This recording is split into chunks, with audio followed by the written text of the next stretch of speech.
coisa desse universo que você falou que, né, como tem o arcanjo, o querubim, o serafim, tem os tipos de demônio, e na religião católica tem um deus, que digamos que seja a força suprema da religião, né?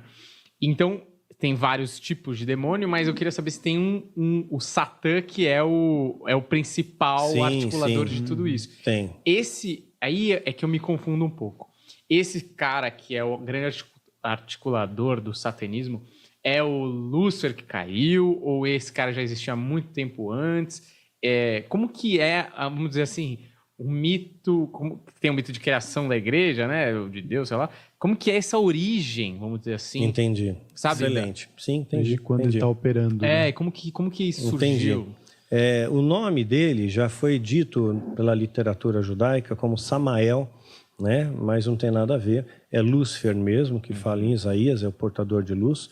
Então, Lúcifer é um nome, ele vai estar em Ezequiel capítulo 28, que diz que ele era o querubim ungido. Isso mostra a patente dele, querubim ungido. Então, ungido, ele era separado para alguma coisa, santificado para alguma coisa, né?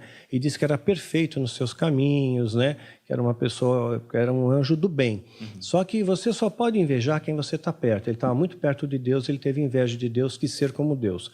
Como diz a palavra, ele quis subir acima das mais altas nuvens e ser semelhante ao Altíssimo.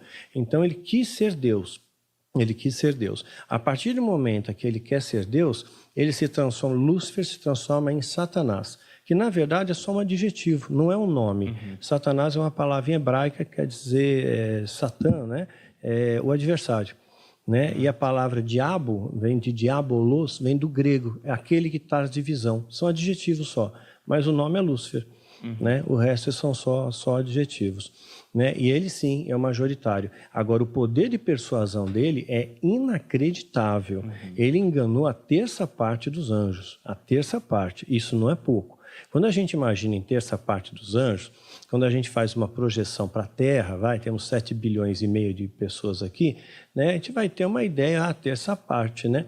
Só que a Terra é um ponto no universo, é um nada. Né? Quando foi a sonda Voyager saindo do sistema solar, ela tirou uma foto da Terra perto de Saturno e a Terra é um pontinho. Até Carl Sagan chamou de um pálido ponto azul no universo. O nome do livro dele, né? O nome do livro dele é esse. Exatamente, né? Pálido ponto azul no universo. E aí quando você vê as proporções, a Terra perto do Sol, um ponto. O Sol perto de uma gigante vermelha, um ponto. Né? Nós só enxergamos 4% do universo. O universo observável é só 4%. A gente não tem ideia de nada. Agora você imagina que o Deus Criador, o Todo-Poderoso, o El Shaddai, vai criar, né, uma quantidade de anjos, né, para caber somente nessa bolinha da Terra. Né? Então eu imagino que essas miríades são muito maiores. A Jerusalém Celestial é muito maior do que isso. Tem tamanho de uma galáxia, talvez. Né? Então não é do tamanho da Terra, não é uma coisa minúscula como nós, mas é grande. O Criador fez coisas grandes. Né? E eu acredito em vidas em outros planetas também. Porque seria utopia a gente acreditar que tudo isso aqui foi feito só para a gente. Né? Eu já falei isso em vídeo, inclusive. Né? Então, o que acontece? Então, quando ele enganou a terça parte, ele enganou muito, bilhões, trilhões de anjos. E o poder de persuasão dele foi muito bom. Foi muito bom. Né? O que ele falou para esses caras, para que ele falou para esses demônios, né, para esses anjos, né, que conseguiram enganá-los? Tem um livro, Paraíso Perdido, do John Milton, ele dá algumas pistas, ele sugere algumas ideias, né? Então, dá a impressão, e como ele estava muito próximo a Deus, muito próximo do rei, digamos assim, ele sabia coisas que ninguém mais sabia. E ele começou a espalhar, isso é teoria do John Milton, tá? Começou a espalhar, e eu estou usando até como ilustração para a história de Mitre, né? Ele começou a espalhar informações e que Deus não era tão bom, que Deus castigava, que Deus machucava, né? que Deus ele era altivo, que ele era prepotente, que ele era soberbo. E isso começou a espalhar, até que ele conseguiu arrastar a terça parte. Né? E houve peleja nos céus para arrastar eles. Se houve peleja nos céus, significa que há dano. Porque se os dois são imortais, eles vão brigar até a eternidade. Né? Mas houve peleja e eles foram expulsos. Se eles foram expulsos, houve uma força de guerra maior que colocou eles expulsos. Que nem Daniel, quando está orando lá, pedindo para o anjo falar com ele, demora 21 dias. Né? E ele, o anjo, quando vem, fala, olha, eu escutei o que você falou, mas eu fiquei preso porque o príncipe da Pérsia ficou me retendo. Ou seja, se houve retenção, houve dano.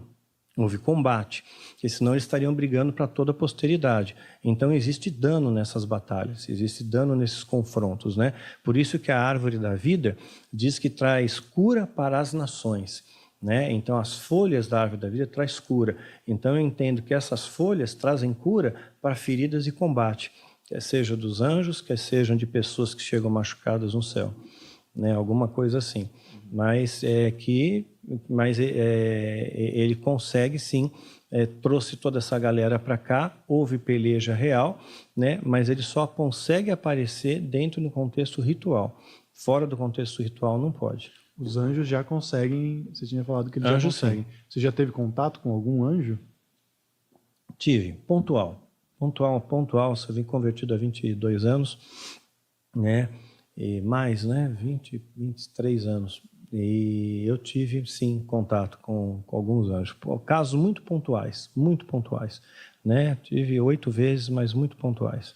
Muito precisos, assim, muita coisa que eu precisava naquele momento, né? Que era uma prova de Deus para mim que eu precisava, né? Então, assim, eu sempre fui muito racional, fui muito cético. E para eu acreditar em muitas coisas do sobrenatural, Deus teve a graça e a permissão de me permitir ver isso. Teve uma ocasião que quando eu morava no Vale da Bênção, não sei se você conhece, era Sariguama, quilômetro 52 da Castelo Branco, eles ligaram para mim, ligavam muito para minha casa para me ameaçar, o Zord e o Taulês. Eram 2 sumos sacerdotes satanistas. A gente só não ficou louco porque Deus não permitiu. Então incomodavam demais a gente. Aí, um dia, ligou uma moça que era Samanta, que fazia parte do engano, fazia parte lá do satanismo comigo. Né? E ela ligou aos prantos, falou, Daniel, eu preciso sair daqui, eu preciso sair daqui, né? Mas eles não vão deixar, eles vão me matar, né? Eu sei que eu vou morrer. E muito desesperada, né? E eu peguei, acalmei ela por telefone, minha esposa pegou na extensão, a gente tentou acalmar ela, calma, você vem para minha casa, pega um táxi agora, vem para minha casa, você vai ficar aqui com a gente, né? E ela só chorava e não conseguia falar coisa com coisa, né? Ela falava coisas sem nexo. E de repente escutamos um barulho, um estrondo. Parecia alguma coisa que caiu no chão, né? Parecia uma batida forte na porta, eu não sei o que era. E a linha caiu. Eu não sei se o telefone caiu no chão também, a linha caiu. Naquela época não tinha bina, né? Então não tinha como dar retorno para ela. Então a gente ficou esperando a noite toda e orando por ela a noite toda. Quando deu umas 6 horas da manhã, nós fomos atender o telefone correndo, pensando que era Samanta, mas era o Zórdico, né? E ele começou a falar coisas mórbidas, né, que ele fez com ela. E eu peguei, ia desligar o telefone, mas Deus falou comigo, não desliga não, né? Eu quero que você diga uma coisa para ele antes.